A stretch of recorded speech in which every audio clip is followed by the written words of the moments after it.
Hello, this is Judd Vance, bonding with board games. I'm here today to talk about the Chosin Few by Victory Point Games, designed by Nathan Hansen. I am not familiar with his work. I think he has a few published games. This is the first time. I like VPG. Every time I have a game by him, I've liked it, well developed, and I like the new format they've done.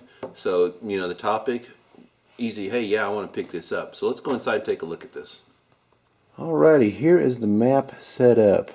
You have up here 3 order cards, and you have this end. This tells you when you're in with the first order. It's kind of like 3 scenarios back to back. The first one you start with in chronological order is Almond's instructions, the breakout, and advance in another direction. Okay? So the first thing you're going to do is it tells you what your objective is. You have to take and hold A1 and B1, which is on this map here and here. Then you go into these line of departures. You see I have these little line of departure, and it's telling you 6 goes in section U, which there's a U there. So you set these up accordingly. It says before you begin, discard 10 cards, which I've already done. And if you fail to meet this objective of getting A1 and B1, you're going to return 5 random cards to the box. Okay? Then, when you get these cards here, you go to the last 5 and shuffle this in. So this gives you a variable ending, so you don't know when it's going to end exactly. Okay? What you do on a turn is you flip over a card. It tells you right here. Here's your activity. You're going to draw 3 cubes, put one in 1, 3, and 4. So, you put it in 1, and they're different colors. 1, 3, and 4. And here's my chip cut. You can see I got a whole bunch of different colors going on in there. Then it says enemy movement. Any red cubes are going to move, and any black cubes are going to move. Well, I got red and black on the board, yay me. So it shows you the direction. You're going to follow the white lines, the reds if there's an enemy in there. Okay? So, there you go.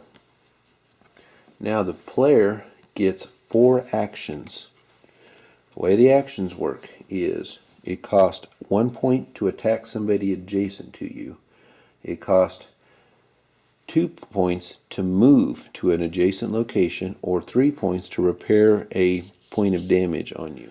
Okay, so for my 4 actions, I'm going to move the Marine, spend 2 of them to move him there, and then 1 to attack this guy, and the Marine strengths over here.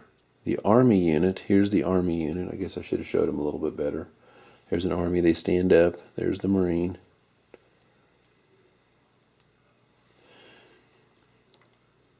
You look at your strength, and if you roll at 3 or higher, that unit's eliminated. So, boom. Okay, let's say I rolled a 4, and then the next one, I missed. That's my 4 actions. Okay, if I had any unspent actions, I could buy an air unit over here, stick them over here. I can't use them this turn, can't use them till next turn. Let's say instead of shooting them, I bought an air unit just for fun. Okay, so then you hit the next turn. I would draw 3 cubes, put them in 4, 5, and 6. So 4, 5, and 6. Wow, I really got a knack for this because purple and red's moving. So purple and red. Had it been black, this unit would have tried to move in and attack me. He would roll. This is the Marine. If he rolls a 1 or a 2, he succeeds. This would get knocked down, and I'd remove it. Let's say it started the turn this way and I got red and black. They'd both try to attack. The first one would do it. If he rolled a 1 or 2, boom, the next one would only have to roll a 1, 2, or 3 now. Okay? If they fail, they're just pushed back. They're repulsed. But if they succeed, they do the point of damage to you and then go back into the cup. So you're going to do the same thing. Now the way the air markers work, there's 3 ways you can use them. You can't use them the turn you buy them. You have to wait till the next turn. I'd put them in a location. Let's say I did that. Units cannot move into that location or out of that location. They're interdicted. I could have stuck it here if I had guys coming all around me so they couldn't come towards me. But they're going to get removed at the end of the turn. It's a temporary pause. So they can't move forward, therefore they cannot attack. Another way to use them is that you can spend it to re-roll a number, or else before you roll, you can spend it to add 1 to that number. So that's the 3 ways. You spend them, you use them, you put them back here. You got to meet your objectives. If this guy's here, okay, if the red moved, which, yeah, sorry, I missed that unit. If the red moves, they follow the white lines unless there's a chance that they can attack you, then they're coming. So you got to get up here and meet this objective, and then hold on while they keep attacking you. You're going to keep drawing more pieces, putting them out, and then different ones are going to activate, move, and you're going to try to fight them off. And like I said, if you fail to meet it, you're going to lose card, which is like your timer mechanism. So it's going to be coming quicker, even faster, and then you'll lose even more. Okay, if you meet your objective, you get the next card in line. So this is advance in another direction. Move all units to force C. So you'll have these units somewhere up around here. Now you've got to have them withdraw back to here, withdraw while fighting. And then you're going to set up your line of departures. They're not all going to be up here anymore. They're like going to move down closer to you. So this has a variability. Before you begin, discard 5 cards. If you fail, return 5 to the box. For your last objective, you have to get all the way down to here. Once again, your line of departure pieces are going to move. So let's see, it looks like Y, Z, X around here. So they're going to be down in this part. So they're going to keep attacking you and swarming you. And you're going to keep, so it keeps us constant. Instead of keeping everybody up here and, oh, move, try to move down, they're going to be more in your face and coming at you. If either of these units, if this unit gets hit, like I said, you can spend 3 action points to move it, raise him 1. But every time he gets hit, he's going to fall, and it makes it easier for them to hit you and harder for you to hit them.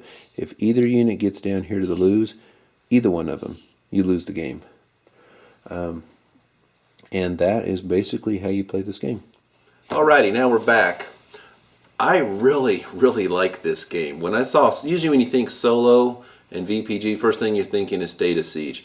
And if you squint hard, you can kind of see a little State of Siege feel to it, but not a lot. It's not a State of Siege game at all. You can maybe see just that touch there of influence. I love it's just a barrel of fun. I mean, you don't know what's with the deck shuffled up like that. You don't know what's coming or where or from when, who's moving, who's not, how you allocate your resources.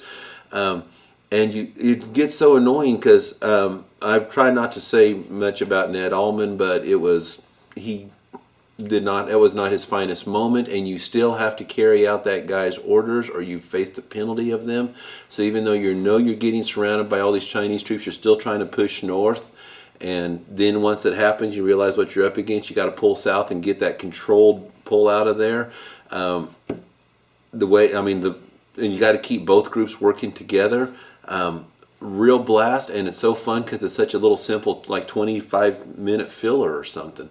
And this is a game, I set it up, I play it, I set it up, I got to go out again, I got to go out. It's a tough game to beat, or it has been for me. I mean, it's one that's probably you should get better and better and better at it. But it just comes right out and grabs you. Real easy to figure out, great rule book. But it's a little bit abstracted, but there's enough theme in there you can really see if you know about this. If you don't know anything about it, you go on places like Wikipedia or something like that. Something I'd recommend is Coldest Winter. David Halberstam, excellent book on the whole Korean War, but covers this in great detail. You also won't have much high opinion of Ned Allman either if you read that.